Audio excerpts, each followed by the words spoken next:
When I was a child, my favorite animals were reptiles and amphibians.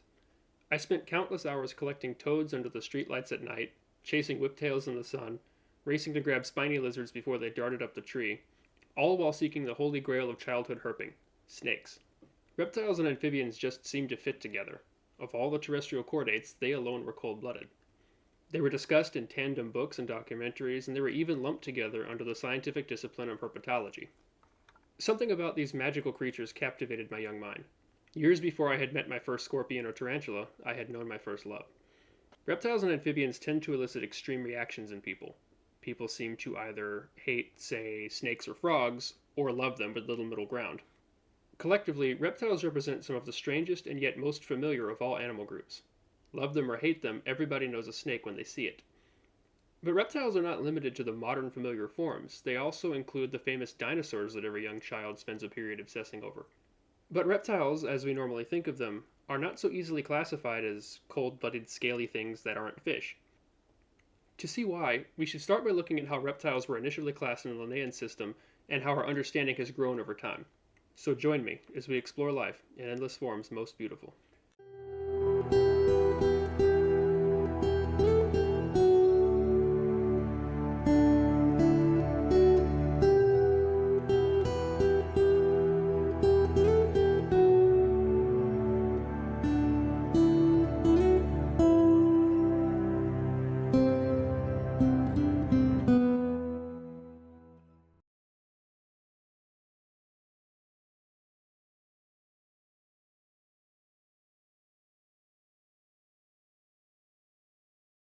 In the last entry in this series on taxonomy, I introduced the concept of monophyletic clades for classification, in contrast to the historically traditional Linnaean ranks. Today, I want to look at the history of the classification of reptiles and amphibians and begin to take a closer look at the reptile family tree. When Linnaeus published the first edition of Systema Naturae in 1735, he had initially lumped reptiles and amphibians together into sort of a catch-all class he called the amphibia. Because he lived in Sweden, which has a very low diversity of reptiles compared to the southern United States where I live, he knew comparatively little about them. This first edition included only a handful of described reptile and amphibian species, totaling 27. Even though the Linnaean group Lacerta included lizards, crocodilians, and salamanders, the fact that he created two additional groups for the other tetrapod herps, Rhena for frogs, Testido for turtles, did reflect a growing awareness of the greater diversity within the amphibia that would later be built upon. As a side note, it turns out that Linnaeus intensely disliked the animals grouped as the amphibia, often ironically expressing gratitude that they had a low diversity compared to what he saw as more noble classes like mammals and birds. He stated in the 1735 introduction to the class, "The Creator in his benignity has not wanted to continue any further the class of amphibians, for, if it should enjoy itself in as many genera as the other classes of animals, or if those things were true which the tetralogists have fabricated about dragons, basilisks, and such monsters, the human genus would hardly be able to inhabit the earth." Also note from that quote his distaste for mythological animals. This is an important part of Linnaeus' mindset that was deeply influential in the field of biology, but more on that in another video. By 1740, with the second edition published, Linnaeus had divided the amphibia into two orders: the Reptilia, or the amphibians with legs, which included frogs, turtles, salamanders, lizards, and crocodilians, and the order of legless amphibians he called Serpentes, which included snakes as well as legless amphibians. 8 years later, the sixth edition, which was technically the third edition directly authored by Linnaeus, saw a dramatic increase in diversity among the described amphibians, including 6 new orders and 40 new species. Notably, by this time, Linnaeus had developed something of a love-hate relationship with snakes that would last the rest of his life. Having both worked as a physician and dedicated some time to attempting to find new remedies for snake bites, Linnaeus apparently developed a fascination with snakes. By the sixth edition, he now drew a clear distinction between colubrids and vipers and further removed these from a single species of boa known from Brazil. This one specifically. Finally, in 1758, after spending a few years traveling, lecturing, and further refining his work, Linnaeus would publish the largest update to Systema Naturae to date, and the single greatest increase for the class Amphibia in the entirety of his work. The 10th edition of Systema Naturae would add another 117 described amphibia to the list, as well as introducing another order for a handful of cartilaginous fish he called Nantes. In it, Linnaeus reveals that his opinion has not changed much regarding the class Amphibia, stating, These most terrible and vile animals are distinguished from their unilocular and single-chambered heart, arbitrary lungs, and a divided penis. Most amphibians are rough, with a cold body, a ghastly color, cartilaginous skeleton, foul skin, fierce face, a meditative gaze, a foul odor, a harsh call, a squalid habitat, and terrible venom. Their author has not, therefore, done much boasting on their account. Well, I rather disagree, but to each their own, I suppose. The final edition of Systema Naturae, authored by Linnaeus, was a large update to the work as a whole, but relatively unremarkable in terms of his treatment of the amphibia. Linnaeus had made some interesting insights in his work of classifying the natural world. In the first edition, whales were grouped with fish, but he corrected this by the 10th. He was also one of the first to remove bats from being classed among the birds because he recognized their mammalian nature. But for all his insight, he seemed only dimly aware of the fundamental natures of what we now call reptiles and amphibians. To be fair, Linnaeus was primarily a botanist as his main area of expertise. Still, the Linnaean system had treated the amphibia largely arbitrarily, basing the classifications on the number of limbs more than anything else. For example, in 1776, naturalists were perplexed by the existence of an animal that defied categorization in his normal treatment of the animal world, the siren. Such was the fascination with the animal that some of Linnaeus' correspondences were printed and distributed as a dissertation on the siren. Linnaeus describes it thus: "It is shown to us how the animal diverts from the general characterizations in the animal kingdom. In lack of hair and feathers it can be neither mammal nor bird. Among amphibia it cannot be assigned to any of the known divisions, neither to the reptilia, which have 4 feet, no gills, nor to the snakes, which are without feet, fins, and gills, nor to nantes, which all have fins. In view of this, the author shows the necessity of establishing a new order in reptilia, with 2 feet, lungs, and gills. Many would think that this animal is simply a larva of Lacerta iguana or another, but both Claus and its sound deny this." His reference to the larva of an unambiguous lizard reveals that Linnaeus had not truly understood the difference between salamanders and lizards, such as iguanas. He was aware that some of the amphibia undergo metamorphosis, while others are born or hatched as miniature adults. But it would seem he had not truly developed an appreciation for the implications here. The distinction in reproductive modes of the group was noted in the introduction to the 10th edition as follows: "A polymorphous nature has bestowed a double life on most of these amphibians, granting that some undergo metamorphosis and others cast off their old age. Some are born from eggs, whereas others bear naked young. Some live variously in dry or wet, whereas others hibernate half the year. Some overcome their prey with effort and cunning, whereas others lure the same prey to their jaws as if by magic." Despite this awareness of the dramatic difference in reproductive processes, the distinction between the Rana and Lacerta was the presence or absence of a tail.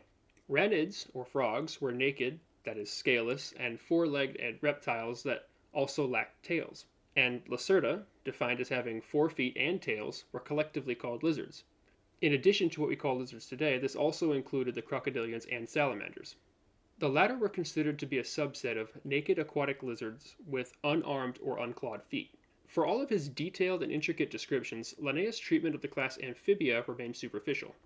For many naturalists, the amphibia were just a collection of ugly and unappealing animals of varying levels of venom, disease, superstition, and were generally seen as varmints. The biggest reason for this was the human tendency to see the world anthropocentrically. Of all the terrestrial animals, the amphibia are the least like us.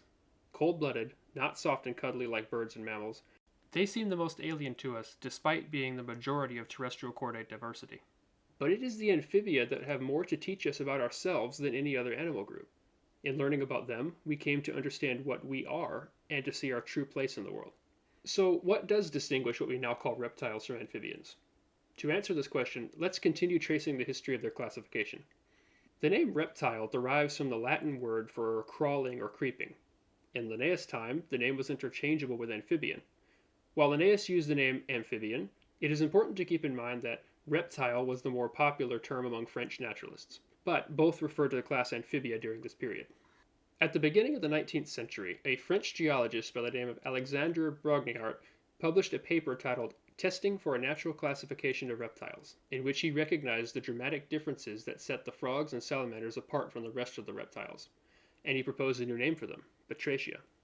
A couple of years later, a prominent entomologist by the name of Pierre-André Latreille would concur with this classification and would opt to classify the Batracia apart from the other reptiles entirely, making him one of the first to fully comprehend that these are fundamentally different groups of animals. As things played out, the new class would take on the name Amphibia, as distinguished from the Reptilia, which contains the remainder of Linnaeus' original class, minus the cartilaginous fishes sometimes included. This brings us to the modern arrangement of reptiles and amphibians as wholly separate categories that we are used to. Of course, such a large taxonomic revision would take some time to become widely used, but the amphibian class had some powerful advocates, including Thomas Huxley and Ernst Haeckel. The distinction that Brongniart and Latreille based their revisions on, and upon which the advocates who concurred converged, was their fundamentally different mode of reproduction. Amphibians, as we now define them, go through an aquatic larval stage of development after hatching. This mode of reproduction is similar to how many fish, to which the basal chordates belonged, reproduce.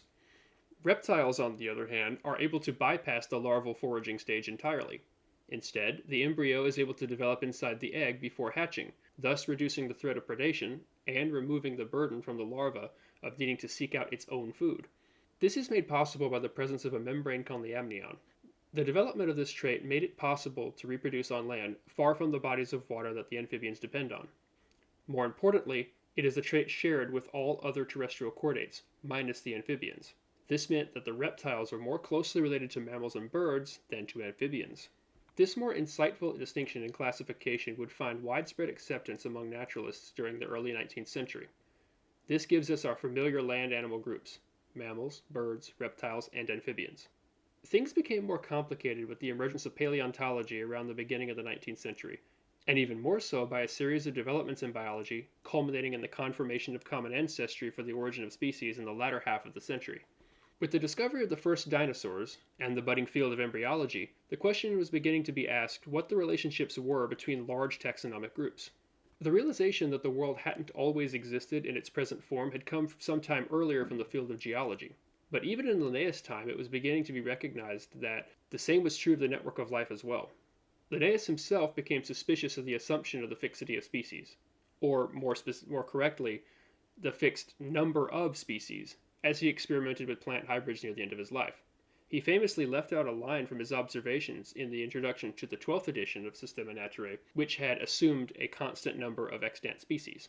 In another work, he also wrote about a species of Thalictrum that he hypothesized to be a daughter species, derived from a parent, and, as he put it, it seems to me to be the product of its environment.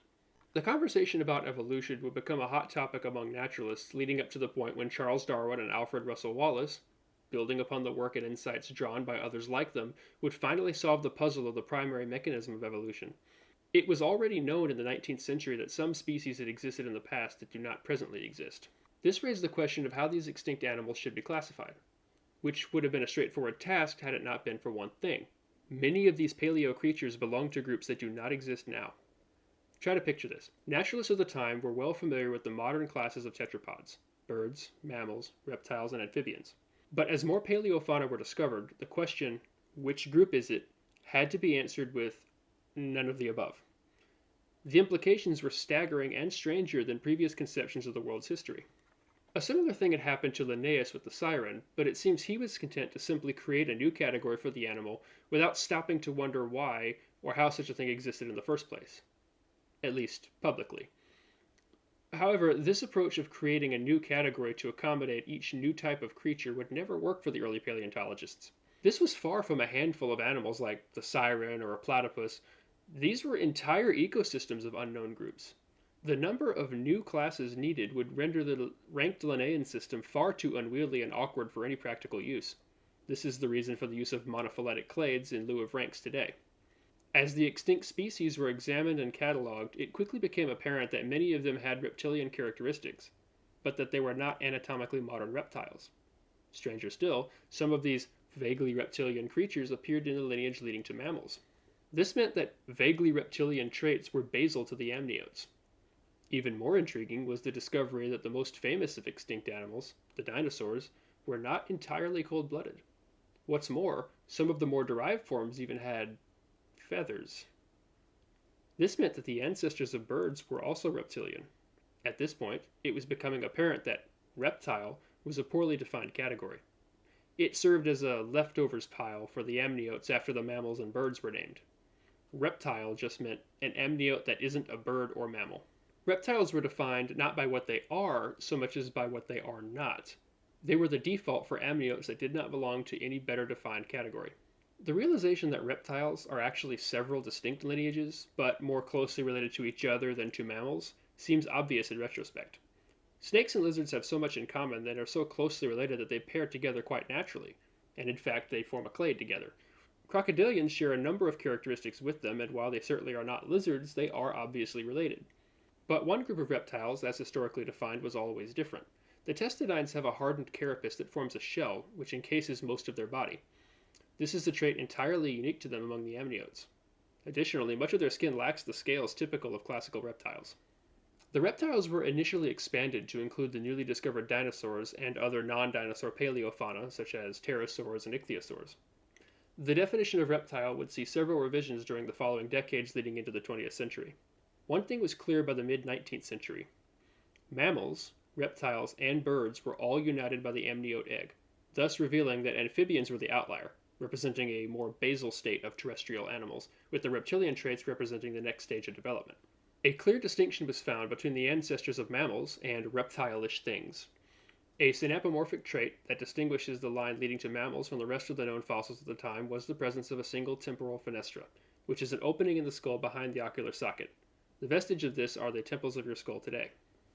By the way, a synapomorphy is a trait shared by descendant groups because it was present in a common ancestor, and thus defines the entire group, even if they lose the trait secondarily, like snakes did with legs.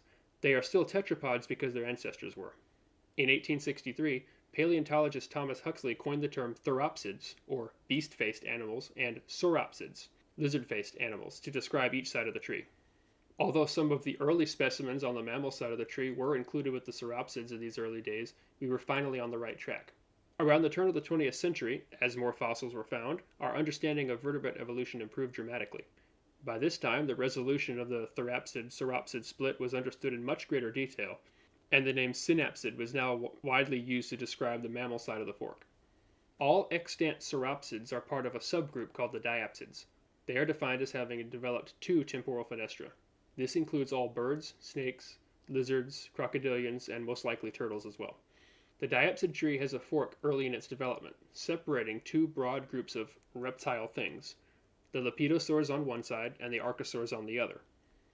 The Lepidosauria consist of modern squamates, rhynchocephalians, and a few other extinct groups, such as possibly ichthyosaurs and the Kineosauridae. The archosaurs include the early branching crocodilia, the world-famous dinosaurs, pterosaurs, and of course the surviving subset of dinosaurs called birds. It is likely that the archosaur branch also includes the pantestodon clade, made up of turtles and stem turtles, including plesiosaurs. Now that we have established a foundation for understanding the reptile side of the amniote tree, we can begin fleshing out the details a bit more in the next entry. For now, let's recap a few points.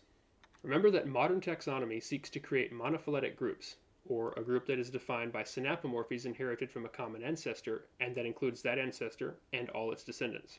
For example, the mammary organs of mammals are synapomorphic, existing only in the mammal lineage and inherited from the last common ancestor of all mammals. This is impossible with reptiles because the reptile label describes a broader number of distinct groups than the other amniote classes. You can see that no matter where we draw the line when trying to define what reptiles are, we either include birds or exclude large numbers of what have traditionally been known as reptiles. Reptiles, as classically defined, are an invalid grouping, technically called a paraphyletic taxon, because the group arbitrarily excludes some of its most recent descendants. You may also notice that the phylogenetic position of the turtles was not shown on any of these graphics. This is because its exact placement is still being actively researched, and this group in particular has a variety of unique historical quirks that warrant a more complete treatment later on. After we have fleshed out the lepidosaur and archosaur trees, we will return to the reptile tree to bring it all together with the inclusion of the pantestodines. For now, I hope you enjoyed, and that I was able to entertain you with a little history and taxonomy, and that you'll join me next time. Special thanks to Richard Walgren of the International Society for the History and Bibliography of Herpetology for compiling the majority of Linnaeus' work related to herpetology. When I set out to make this entry, I was very grateful that Mr. Walgren had already done the legwork of searching and gathering the references from among Linnaeus' voluminous works. I have included a link to the paper published via ISHBH, written by Mr. Walgren below if you would like to read his overview of Linnaeus' contributions to herpetology. Thank you.